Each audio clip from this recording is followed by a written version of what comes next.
and welcome.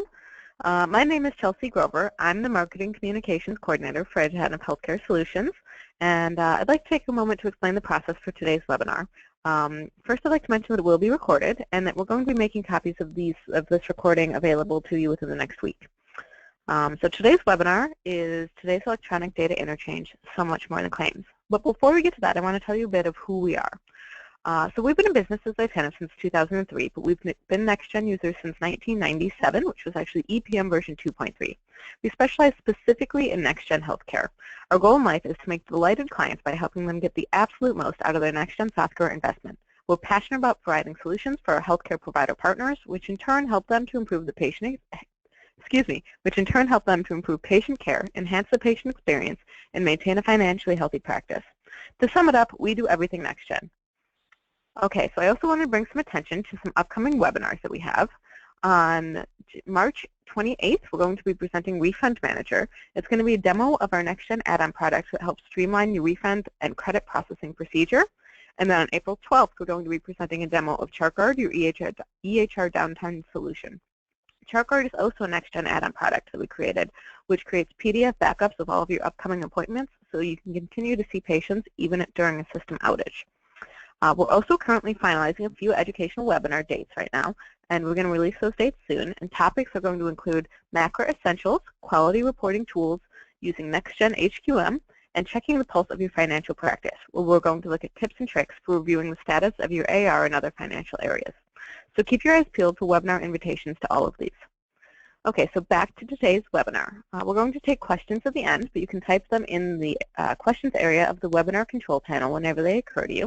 And again, we are going to record this, and we'll be sending out copies of the slides and recording within the next week. So without further delay, I'd like to present our presenters for today, Lindsay Lanning, who is Healthcare Compliance Consultant, and Cindy Kincaid, who is Vice President of Consulting Services at iTenif. Okay, so Lindsay, I'm going to go ahead and pass the webinar off to you. Feel free to get started when you're ready. Perfect. Thanks, Chelsea. Hi, everyone. Thank you again for joining us today for our webinar. Today's electronic data interchange, so much more than claims. So what is electronic data interchange, and why is it so important in today's healthcare arena?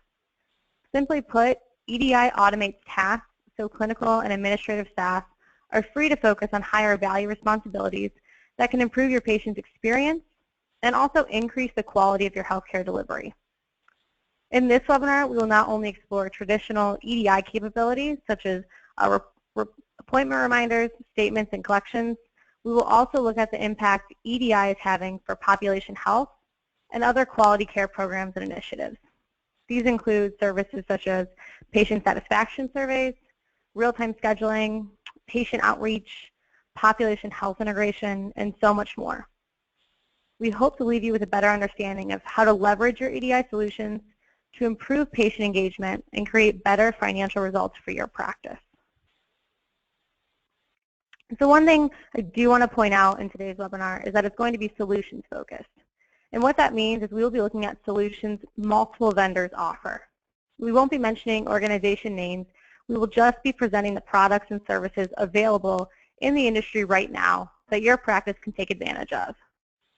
We really wanted this presentation to be informational and hone in on solutions to automating your practice functions. So first, we will look at automated patient outreach, which includes things like messaging and voicemail, appointment reminders, letters and cards, and even patient surveys, just to name a few. We will also look at online patient scheduling, which isn't necessarily patient outreach, but it is automating an otherwise manual process to increase patient involvement. And finally, we will look at electronic revenue cycle management, highlighting solutions such as collections and statements, real-time edits, and real-time services.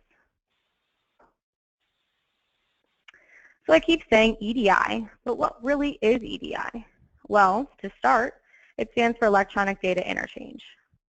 According to Wikipedia, EDI is an electronic communication method that provides standards for exchanging data via any electronic means.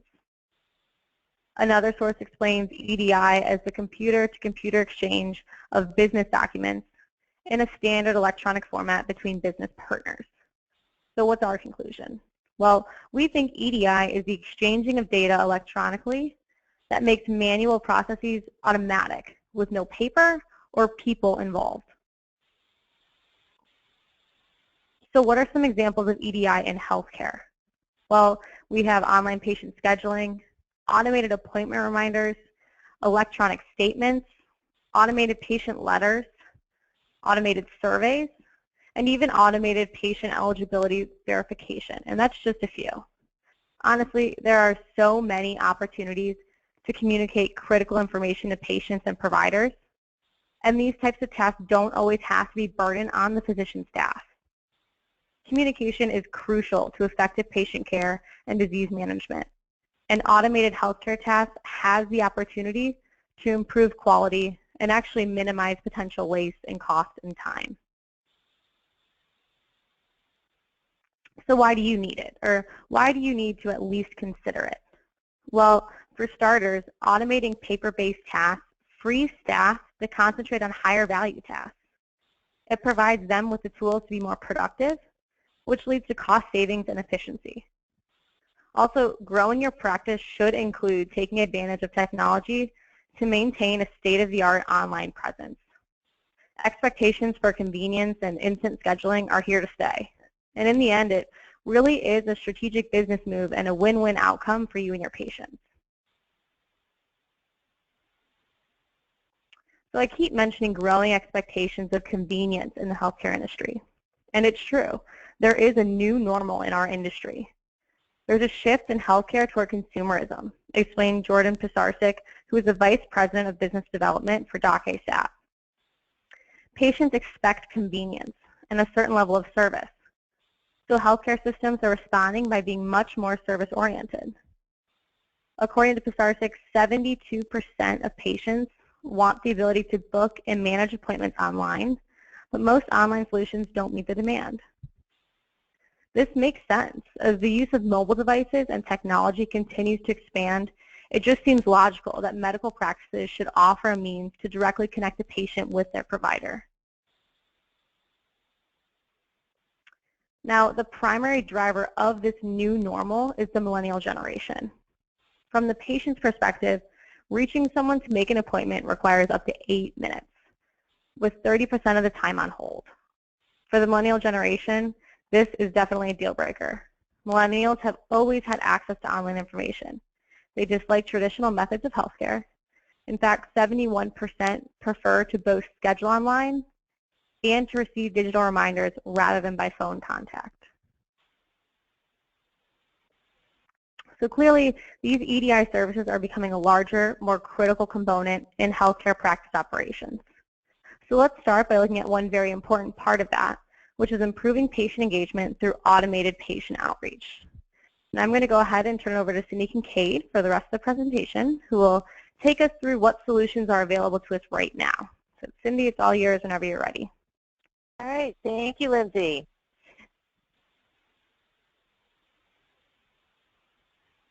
If we take a look at automated outreach considerations, and I'm a big proponent of patient outreach. This is something that we've been really passionate about at iTentive, and we've worked through presentations with MGMA and other areas. So if we start with automated patient outreach, reaching your patients right now, when you move into value-based medicine, is going to be a very, very critical part of being able to comply with those new normals.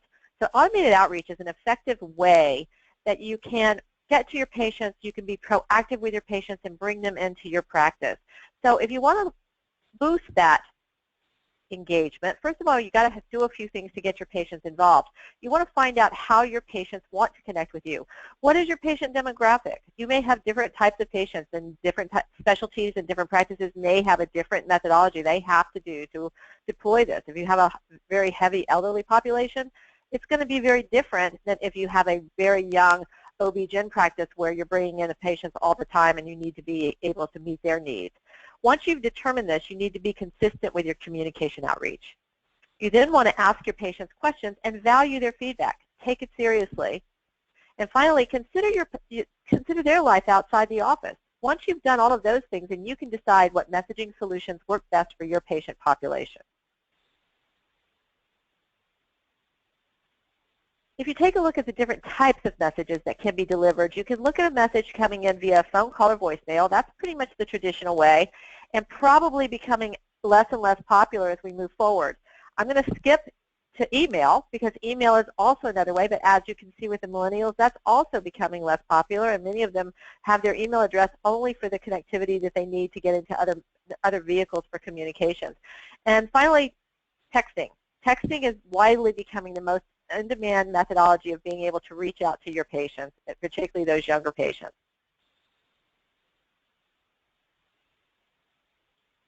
If you want to take a look at now how we can follow up with AutoCall, so we're going to focus really on AutoCall. So first of all, when you're setting up a system, you want to be able to set up specific time frames to reach certain patient populations and optimize your calling. So for an example, recipients that are retired more frequently answer during the day versus working families who are more likely to answer in the evenings. You need to consider all of this when you set up your call windows. You want to set the earliest and latest times calls can be made, and you want to create a unique call schedule for certain days, such as weekdays only. Then once you get into your call schedule, you get into call staging, which allows you to control the timing and volume of when calls take place. You really want to do this over a period of time because typically these calls will increase communication back to your practice. And if you don't get your staging right, you can completely inundate yourself with incoming calls.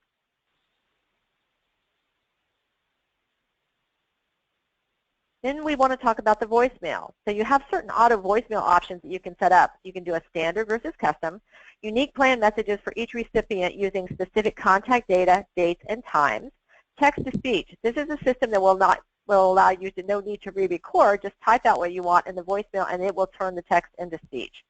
You've all received those messages where you really know it's not a person that's talking to you. Then your voice recording. You can record a message in your own voice. Voicemail detection. Prepare 2 separate messages for each patient depending upon if they answer or not. This ensures you can leave a message and is not cut off if you get a voicemail. So those are, again, considerations when you're setting up your auto voicemail option. Text messages are a little bit different. These can also be automated, and I think now as we're moving in, I've been receiving a few of these recently myself, and it's kind of interesting how I can apply these now when I've seen it coming from some of my own personal physicians. First of all, you can deliver an on-demand messaging, any relevant message or update regarding care. So this could be something you need to send out that if there's something impactful that you need to get to either an individual patient or groups of patients, you can set up and be able to send automated text messages. Appointment reminders. You can do custom or mass text for certain days, and then what we call just-in-time messaging, and we'll talk a little bit more about what that means in a few slides ahead of this. And finally, patient satisfaction surveys, and these are surveys that you can get in individual or mass for any patient seen within a specific time frame. I recently went to my physician, and I received kind of a sample of all of these. When I made my appointment, I got a message confirming my appointment and telling me what I needed to bring to the provider. These were all via text, and I got an appointment reminder telling me. Then I got an appointment 30 minutes before my appointment telling me that it was okay to leave and the provider was running on time. And then after I saw my appointment, I got a patient satisfaction survey asking me was I satisfied, and it was a single question. In addition to the automated text messages associated with your appointments and any type of messages that you're getting prior to the visit, you can also do population health outreach messages. And these are individual texts based on EHR integration or mass text, such as a part of a population health campaign. If you're looking at diabetes, flu shots, if you want to get a message out about a new medication, or just really send it to a particular group of patients with a particular diagnosis, asking them to schedule an appointment. These are all your campaigns, and this is how automated text messages are actually helping bring patients in a proactive manner.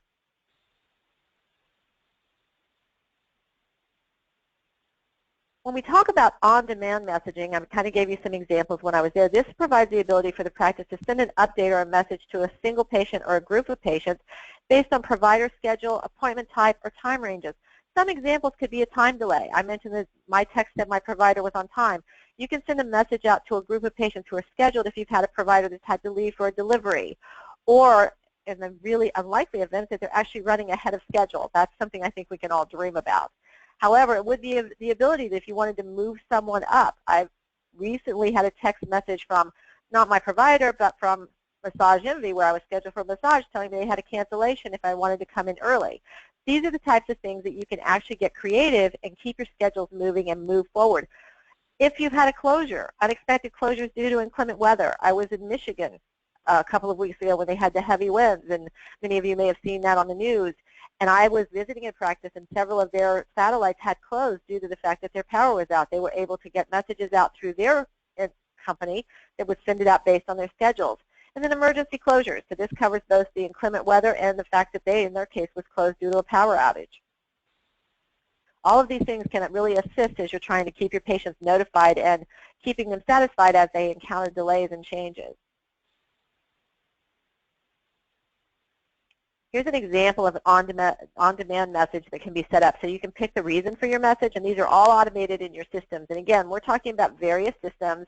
There are a lot of systems that give these capabilities, and we can certainly provide resources and ideas for you if that's something you're interested in. But you can pick a message. You can pick a date range, so it's just today or tomorrow if you know they're going to be out for a period of time.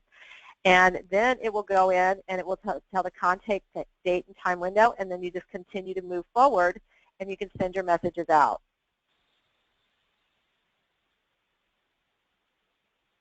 Automated appointment reminders, I think, are probably something that everybody, if you're doing any type of call system, you probably are familiar with those. But if we take a look at the healthcare industry, continually faces the challenge of patient no-shows. If you're not doing this, you're probably experiencing no-shows. This is a problem which makes up the most significant loss of revenue to healthcare providers, because when those patients don't show up, you have holes in your schedule, and your most valuable resource and most expensive resource is not doing what they need to do, which is seeing patients. An automated appointment reminder solution provides practices with the ability to send those reminders to patients via email, voice, and text messaging. In the example that I gave when I was getting the messages from my provider, I not only got it the day before, I got it 30 minutes beforehand, and a continual notice, which was not annoying to me, letting me know throughout the day that I did need to come in and that it was getting close and it was time, and it was done in a positive and proactive manner. The solution has many different forms and capabilities to fit your needs, and these can include voice and email, text reminders for pending appointments, same-day reminders. I just gave you an example. No-show messages for missed appointments. So if you miss, you could get a message to say, and the just-in-time message, the 30 minutes before saying, you need to get in your car and travel on. And two-way communication reminders is a new technology that a lot more are offering to confirm or reschedule an appointment. So now with text messages, just like you'll get maybe from your bank where you'll say reply with a 1 to participate in the program, more and more of these systems are allowing the patient to respond back with a confirmation or notice that they will not make it and they need to reschedule. So how does it work? It works through an integration with your practice management software. The reminder solution downloads the practice's appointment schedule and appointment list, contacts for scheduled patients, and via text, email, and posts the results directly to the appointment detail.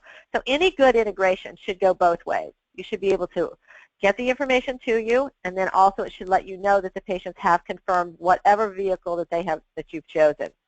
Then tasks can be assigned for all calls where problems were encountered, such as a disconnected phone number or someone was gone, so they can actually send back and communicate to you that they were unable to confirm this message. It also should be able to let you report when the patients have either canceled or declined to confirm, or they have not confirmed, so that you can also reach out and reschedule.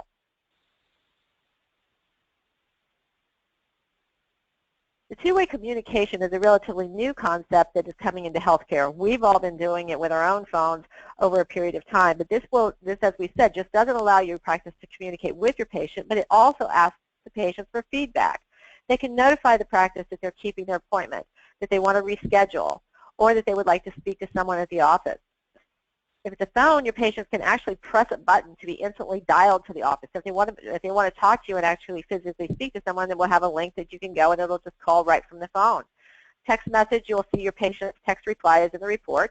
And then email, your patients can confirm their appointments right from their email. So all three is now an effective way within a really sophisticated system. So it's not like the systems we used to have where it just made a phone call and you got that voice message the night before or 2 days before that you were going to have an appointment. This actually is interactive and allows you to communicate back and forth.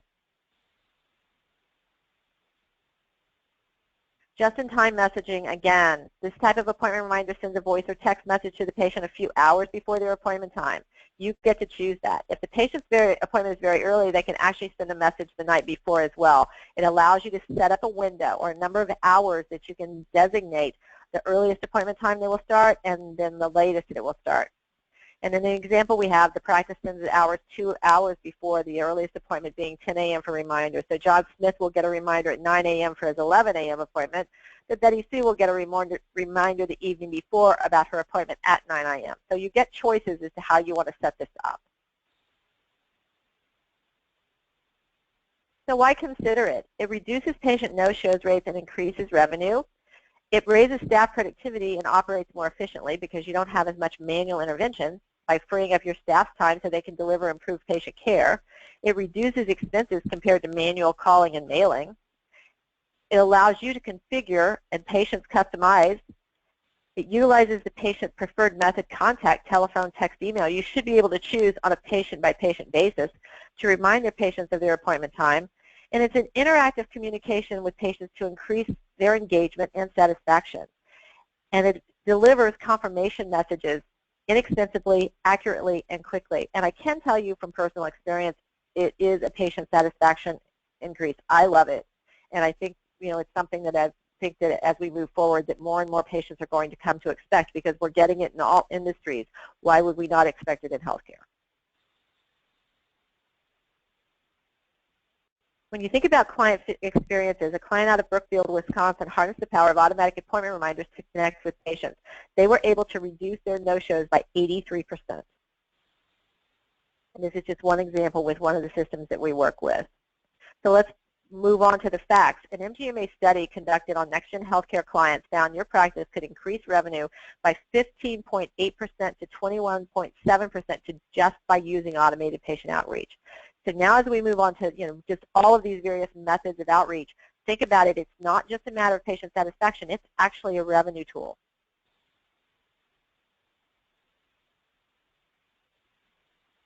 And that leads us to population health. The key to a successful population health solution is rooted in the technology used. There are a number of products out there. Obviously, for those of you who have NextGen, NextGen has its own population health. In addition to that, there are a number of third parties that are increasingly becoming integrated within NextGen and other practice management systems and electronic health record systems. By automating critical outreach to patients based on population health initiatives for various campaigns, you are promoting patient adherence, targeting their gaps in care, reducing readmissions, and managing chronic conditions better. This is the cornerstone to value-based medicine.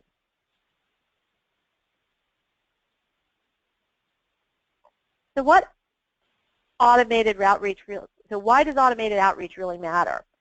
As a result of an initial patient outreach, one patient in particular was flagged as high risk. And I'm going to talk a little bit about this true story. This was really presented at the NextGen UGM, and this is a really important example of why it matters beyond just the revenue and beyond just the campaign. So when the patient outreach program was sent, the patient was flagged as a high risk. It was basically based on BP at the time. That's not really stated in the statement that they made, but the outreach was given to them because of the fact that the patient had high blood pressure and they had not been coming in for their monitoring.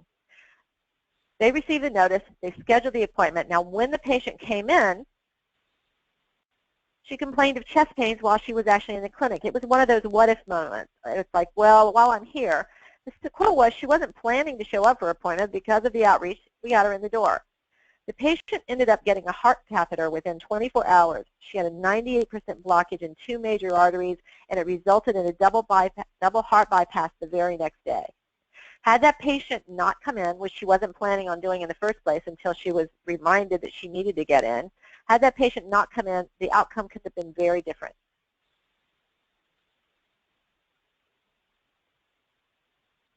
And then we move on after you've gotten into this, samples of patient satisfaction surveys.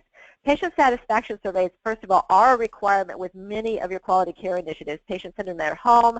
A lot of the individual measures that you're needing to meet. So these are fast becoming a requirement. But in addition, it provides your organization with a better view into your patient's experience with staff, procedures, facility, and care. You want to know what your patients are doing. No organization can afford to disappoint its patients in the new consumer-focused healthcare market. It's competitive out there. It's no longer that patients have a choice. They can pick their providers. And then the patient experience drives the practice's reputation. With all of the surveys and places that individuals can now make comments on the internet. It's easily accessible to patients through physician compare websites. And people, you want to make sure that your patients are giving and sharing their positive experiences. Not only are these surveys good for your practice, but they're becoming mandatory under many different quality reportings, as I said. And as we move from volume to value-based care, a positive patient experience is vital to better healthcare outcomes. And again, I can tell you, after my last visit at my provider, I got a text asking me if I was completely satisfied. In this case, I was, because of all of the outreach that had been done before. I just replied with my one and moved on. It was a one-sentence survey, and we'll talk a little bit about the types of surveys as we move forward. Patient-static surveys can be automated and sent via email or text in the example I gave you, and practices have the option to filter recipients by appointment type, dates, days since last surveyed, provider seen, or any other custom criteria. Much like when you're in a hotel, I travel quite a bit in my position, so I get a survey from a hotel once a year, once every 6 months, even if I may stay there several times in between. So you can set it up so that the patients aren't inundated with this, but you can still hear their voice.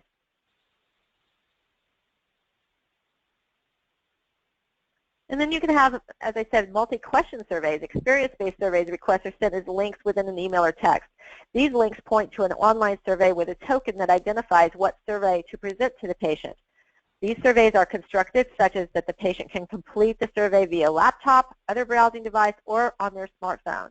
When they receive these, the patient will click on a link to complete the survey. And I'm sure you've all received them, and we've just got a sample of a type of survey where they can click on it and go in, and it's multi-questions. And then in my example, and this is a perfect example, very similar to the one I received, surveys can be any length and ask questions about care experience, quality of care received, or open-ended questions asking the patient's opinion. In this particular case, it says, thank you for your recent visit. Reply 1 if you were satisfied, and would recommend using PIS. Reply 3 if there's something we can improve. It's really very simple. Finally, in the past you've delivered patient letters and cards, and you've done this via mail. I remember times when I used to go into the provider and they would hand me a little reply card, and I would fill in my address, and that would set up for my reminder that I was a follow-up appointment that I was setting up 90 days or 3 or 6 months, depending upon the type of appointment.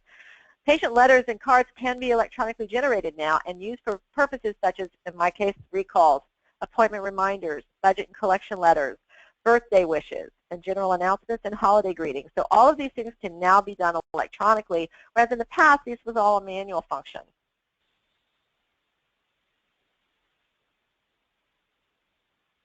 Now we're going to move into online scheduling. This is a little bit different than what I would traditionally think of EDI. However, it's an important area that more and more people are considering. Patient self-scheduling. Patient scheduling is an integral part of daily operations for healthcare professionals and their practice management team. It's the patient's first interaction with a practice, and it's essentially the start of the patient experience and the relationship with their provider. So if you think about scheduling in your own practice, how is it? What's it work like? When your patient calls, are they on hold? Are they on hold for an extended period of time? Traditionally, medical staff scheduled appointments by communicating with the patient on the phone or in person. However, many practices, for the reason of the hold times and the just patient satisfaction, are considering another option, patient self-scheduling. I can tell you this is a scary thought for practices. We've done a webinar of this type in the past on just this subject. But the methodology will allow the patient to schedule their own appointments through an online portal or software.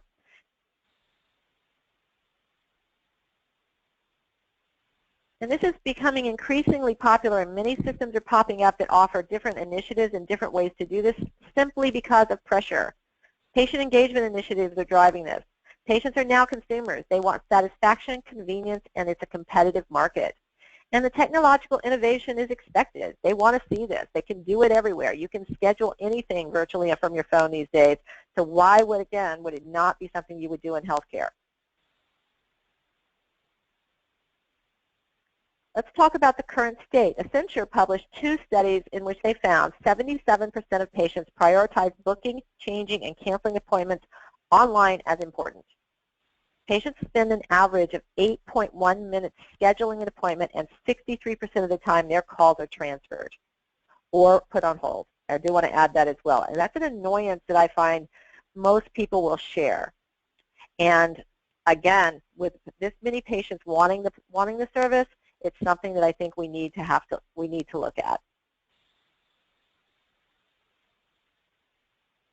Let's talk about the future. As I mentioned, this has been a scary subject because you're afraid. There's a lot of reasons for afraid. So let's talk a little bit more about the Accenture study. First of all, 66% of healthcare systems will offer self-scheduling by 2019. 64% of patients will use self-scheduling. 2 out of 3 health systems will adopt tools to book appointments online. 38% of appointments will be self-scheduled, which is about 986 million appointments, creating a $3.2 billion value.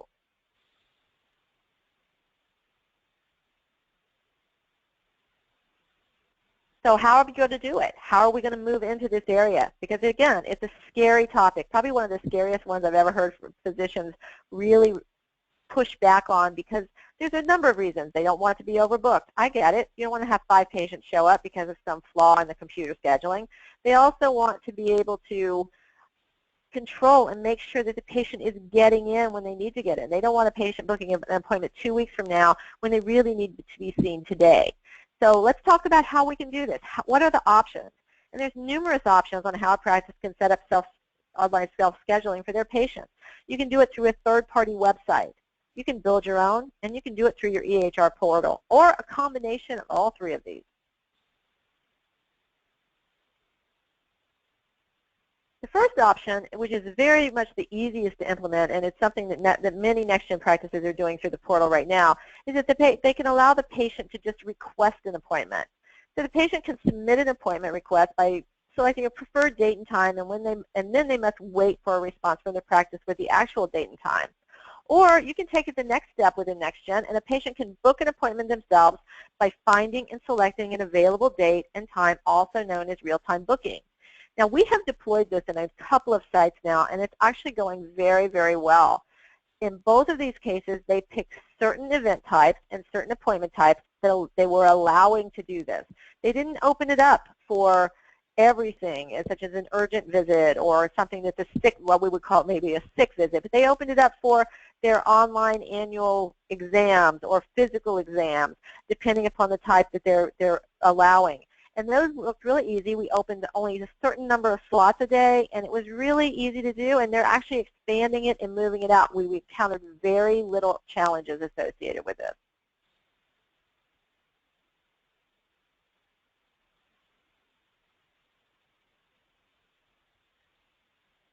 So why would you consider it? Outside of all the things that we've already mentioned, it'll allow you to build patient loyalty. I can tell you my own personal experience, very busy throughout the day. I'm sure all of you are as well, and you're working in the same industry that we are. It allows you to build loyalty because the patient can do what they need to do at the time that's convenient for them. It increases rebooking. People will book their appointments when they're thinking about it, which may not happen during business hours. It improves attendance. Being able to do it themselves and being able to get the reminders and the things we've talked about, this really helps. And then finally, high reimbursements. You get the patients in the door, you're going to get your reimbursements associated with it. It gives you an online presence. People see you. When they're out there, they actually see you. So when selecting a physician, if they can do it this way, think about the new patients that you may be missing because they don't have this ability. It maximizes your availability, it strengthens your reputation, and it allows you to be available 24/7. And then you can get verified reviews. So we can give you reviews and people to talk to that will tell you that this does work. Let's talk about the advantages. The patient appointment's been scheduled and notified without a single phone call. There was less time spent on the part of the practice and the patient. There was no time spent on hold. The request was not limited to only practice hours, as the patient requests his appointment at their convenience and the practice responds at its convenience. The entire transaction has a history at the patient level and the practice level, and eliminating questions or confusion, and no-show rates are demonstratively decreased.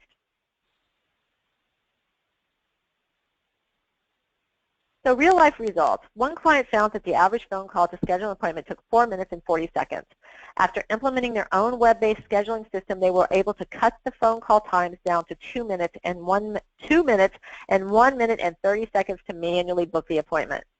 This takes 1 minute and 10 seconds off the average phone call duration for a patient scheduling, saving the practice time and improving efficiency. This is one group that we specifically worked with, and they were very, very careful about doing their time studies. And their 4 minutes and 40 seconds was actually pretty efficient in the world we live in today. As you've seen in previous examples, these schedules can take up to 8 minutes per call.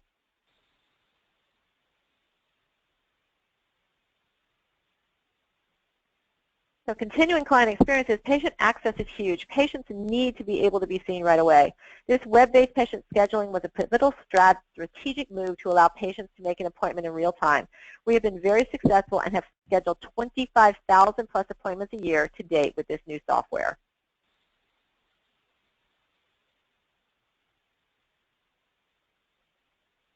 Now, moving on to another area, a more traditional area of what we all think about EDI.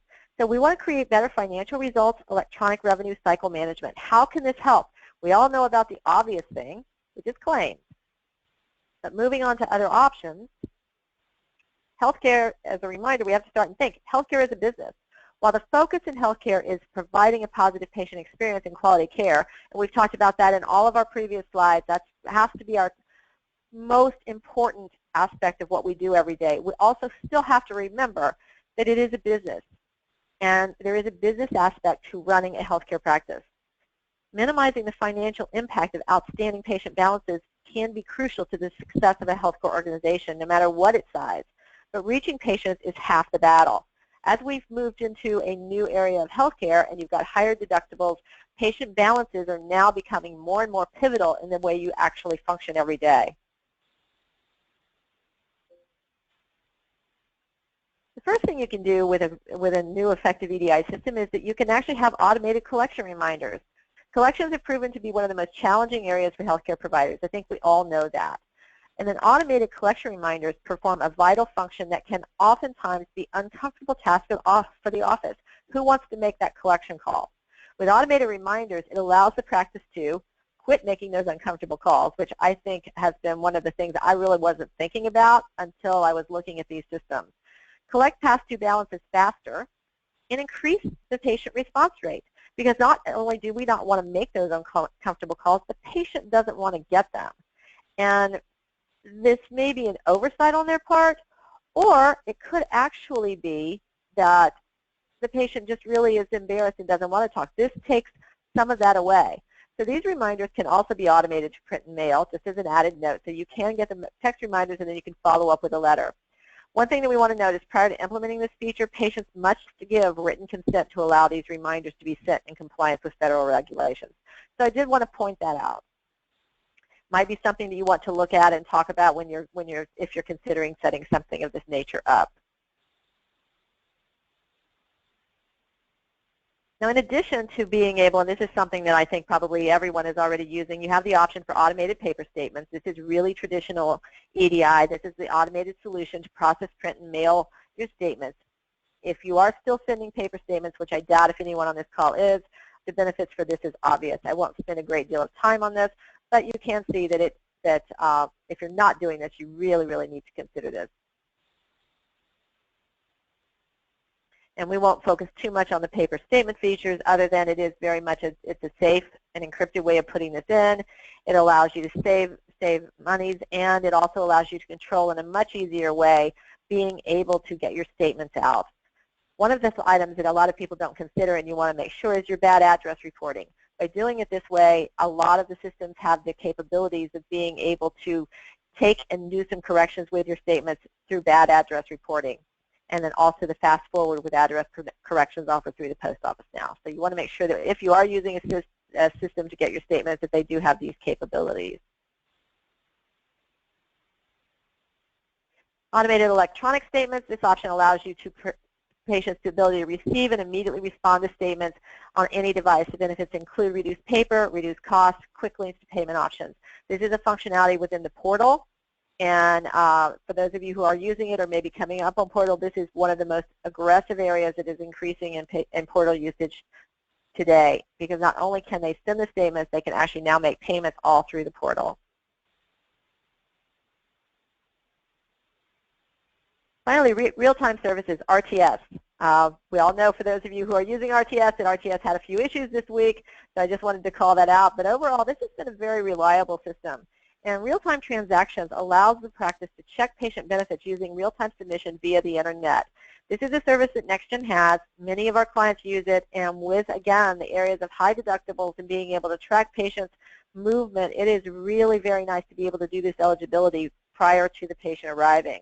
So you can look for patient eligibility verifications, referral authorization and pre-certification status, and claim status on claims that have already gone out and where are they at, and you're trying to track and follow up on them. Continuing real-time edits provides transparency and assurance that the claims are clean before submitting, thereby reducing excessive costs associated with reworking and rebilling electronic claims. I don't know how many of you are using real-time edits. You know, NextGen has quite a few edits on its own, and they stand alone, but if the real-time edits takes you, again, to a deeper and more clear area where you can set these things up, and it allows you to continue to reduce sending claims with errors, and that's really what you want to do. Get them out clean the first time, and you'll get paid clean much more quickly. Self-pay eligibility verification. This is a verification for an automated checking and third-party coverage on self-pay patients. This allows you to select a group of patient encounters from your practice management system and check for Medicaid, Medicare, and or third-party liability coverage on them. Good example of this the other day was, again, routine visit to my provider, had a lab work done, very routine, annual visit. They sent it off to the lab company. Somehow my insurance coverage didn't go with it. Can't really explain what happened, but it just didn't make it with the lab test. So I received all kinds of notices about if I needed, financial help. Did I need insurance? How was I getting all this? And I was like, what in the heck's going on? Well, I called and found out what the issue was, but in reality, for those patients that are self-pay, and it was really triggered by the fact that it went in incorrectly as a self-pay claim.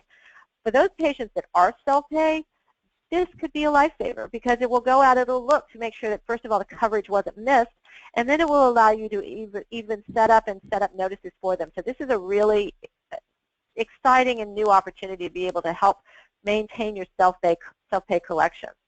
Even if you desire, a note could be created for each encounter checked where coverage is found. A task for that encounter is created, prompting users to bill the encounter to the appropriate party. So in this particular case, once it was identified, it went back and everything was cleaned up. With that said, this is really something that I think going forward with these high deductibles, this can be of real value to each of the practices if you're not using a service such as this. And then, of course, I'll stand by electronic claims and remittance. I don't know that anyone on this call really needs to go into this, but if you're not using ERAs, that's really the one area of claims you have to be submitting electronically. So we're certainly not going to focus on this, but we couldn't have an EDI webinar without talking about claims, because there are a lot of different companies that can do a lot of different things with these claims. So just because you're submitting them electronically, that doesn't make all of these companies equal, and they all have different features and functionality that you can do. And ERAs basically are something that I would have thought that everyone's doing it, but I actually have encountered a few practices that are not doing it or not doing it for all of their payers. ERAs, to me, is the single most breakthrough that came with an EDI over the course of the past 15 years. And it really needs to be something, if you're not doing it for all of your carriers, look and make sure that you are utilizing every efficiency that you can in this area. Client experiences. Again, to just kind of finalize, we'll just summarize up as we're moving towards the end of our webinar. The patients who received automated reminders in our practice were much more likely to pay their balances than those who elected not to receive the automated outreach. Remember, you have to get permission. But those that did are likely to pay it, and because again, it helps, and it helps make the patients reminds them of the experience and the fact that this is an ongoing debt. A satisfied customer is the best business of all, and in the end, all we're doing is making and working to make our customers satisfied and presenting them with options that they can move forward with. So, uncertain where your practice stands, let ITINF help by assessing your current readiness, providing recommendations, implementation of new processes and procedures. We can help you with solutions for all of the areas that we've covered in this webinar by simply pointing you in the right direction. We are going to be offering over the course of this year MACRA packages. We've got to consider our 3-tiered fixed price MACRA support packages. We'll be introducing information on this. MACRA Fundamentals, MACRA Intermediate packages, and the MACRA Expert package. This is a complex program. Hopefully we will have a package that can help you. Next steps, visit us at itinf.com. You can sign up for our informative webinars and blogs. Obviously, if you're on this, you're already signed up at least for the webinars. You can consider one of our 3-day fixed-price on-site consultations, clinical workflow, revenue cycle and front office, technology and performance, and then you can test drive our products, RefundManager and ChartGuard. So finally, let's open it up to questions. Are there any questions on the services and products that we've talked about here today? Again, you can type any of your questions in the webinar control panel, and if you think of any after the fact, you see Lindsay's and Cindy's contact information up here, so don't hesitate to reach out to them that way as well. Okay, so first question, if my practice is interested in automated appointment reminders, but only some of the doctors would be open to using it, can it be customized for specific providers? I can take that, yes. Most of the systems now, again, this is going to be dependent upon the vendor you choose, but all of the ones that I can think of that are in the top tier are going to be able to give you that ability to be able to pick and choose which providers you'd like to do that. And that should apply to all of the functionality we've talked about today. Great, thank you, Cindy. And it looks like this may be our last question, but there's a chance that people are typing, so we'll give them time to do that as well. To enable online scheduling, would the patient actually schedule their own appointment, or could the staff approve the requests as they come in?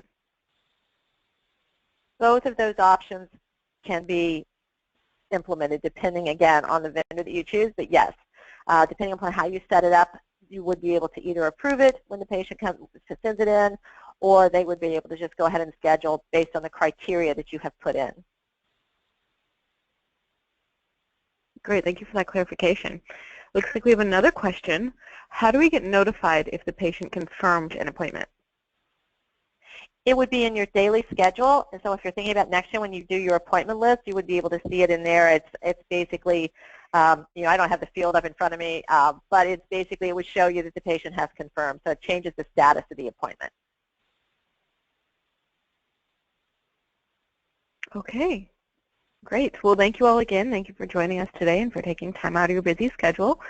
We'll be sending a follow-up email with links to download the slides and a copy of the webinar within the next week. Feel free to follow us on social media. We always throw out tech tips on there and other assorted resources to help you out. You can always ask us questions on there. Lindsay and Cindy, thank you so much for all your hard work on this presentation, and I hope that everybody has a great day.